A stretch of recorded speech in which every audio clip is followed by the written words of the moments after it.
ஒரு ஆத்துமா கர்த்தருக்கு விலையேற பெற்றது. அந்த விலையேற பெற்ற ஆத்துமாவை தேடி ஒரு ஸ்டெப் நீங்க இறங்குங்க. ஒரே ஒரு மரத்திலிருந்து ஒரு ஸ்டெப் இறங்குனவனை தேடி இயேசு வீட்டுக்குள்ள போய் இந்த வீட்டுக்கு இன்றைக்கு ரட்சிப்பு வந்தது. எவ்வளவு பெரிய காரியம் இல்ல? திரும்பவும் சொல்லுகிறேன், ஆத்தும ஆதாயம் வாழ்க்கை முறை.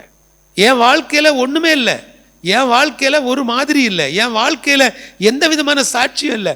நான் உங்ககிட்ட எல்லாம் ரொம்ப அழகா அன்பா பேசிட்டு, சூப்பரா பேசிட்டு, சிஸ்டர் பாஸ்டர் எல்லாத்தையும் ரொம்ப அன்பு காட்டிட்டு, என் வீட்டுக்கு, என் மனைவிக்கு, என் பிள்ளைகளுக்கு 10 விசாகு பிரயோஜனம் இல்லாத காரியத்தை நான் செய்து கொண்டிருந்தால் அந்த சாட்சிக்கேடு என்னுடைய ஆத்தும ஆதாயத்தை அல்லது எனக்கும் ஒரு ஆத்மாவுக்கும் இடையில உள்ள அந்த உறவை கெடுத்து போடும்.